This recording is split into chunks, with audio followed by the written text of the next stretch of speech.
Our background at the fire department, everybody thinks it's firefighting.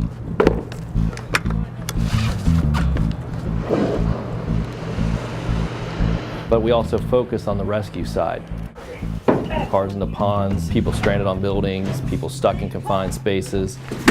You're gonna have the kid that climbs up the top of the water tower that maybe doesn't know what's going on, and there's nobody else to call at that point, so they're gonna rely on us to get them down. I started out as a volunteer, got my paramedic, EMT, inspector card, a rescue tech background, fire instructor card. The times have changed and our training has increased due to that. Today we're going to do a drill with the ladder. Focus on setting it up, proper orientation, and getting it up to the roof. And the guys are going to climb up it just like they would on a regular response. We normally train probably about an hour and a half to 2 hours a day. Everybody's got a little something, a niche that they're good at, so we'll pull it out of each other and kind of train on that so we learn from each other. There's been case after case of firefighter fatalities, and we look at those and we sit there and go, why did this happen? How did it happen? How are we going to prevent it?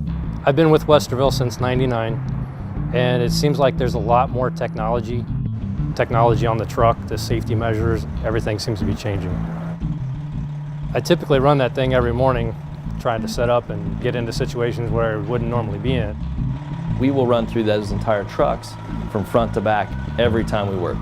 We make sure the pump works, the hose is all there, because there is runs that we go on 3, 4 o'clock in the morning that maybe a piece of hose got left out to be washed or dried and it didn't get loaded back on properly.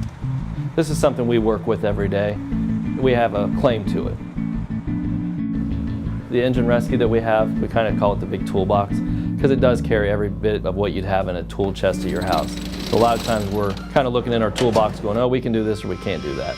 We'll start off our morning checks by going through all the equipment, making sure everything's in here that we normally have, and we train with them to see how they work and make sure they run correctly. A lot of people don't know they don't work in smoke because the combustion engine won't run. So we have to make sure guys are proficient on that to know how these saws work. We're going to the next department. Inside here we carry all our water rescue equipment. In the wintertime, a dog even getting in the water, people are going to go out to get their dog out of the water, so we're going to go out and take care of it and get the dog out for them. If I don't go out and get them, somebody else is going to go out and fall in the water. But we're going to do it in the safest way. We're going to bring ropes with us. We're going to bring warm equipment with us so we don't freeze getting in the water. We only carry a few minutes of water on here, which is a lot of people go, oh, you carry all the water. We only really have about a minute's worth of water, and then we have to hook up to a fire hydrant. So as soon as we start opening our hoses up, we have to make sure we're right on that target we want to hit, and then we make sure that we supply it with a larger hose from a hydrant.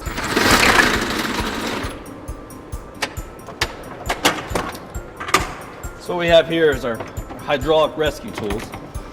The jaws of life is what a lot of people refer to it.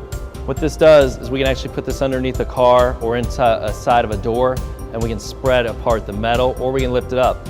A lot of times we've had people that have been run over by a car or stuck under it, and the pressures with the pump will lift it up off the ground, making it a really quick rescue.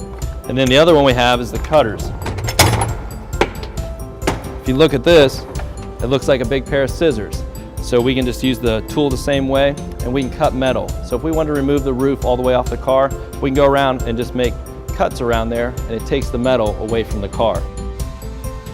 People are calling us nowadays for anything and everything they need a response for. So we want to make sure we have the best equipment, the best tools, best training. If something happens, everything you do reflects back on your training. If we get into a situation that maybe a floor collapses or my air unit stops working or something like that, I need to know that I can look at the guy next to me and know, okay, he's going to give me air, we're going to get each other out of here. You know, we want to make sure our citizens are protected, so we have the training and the ability here in Westerville to help out.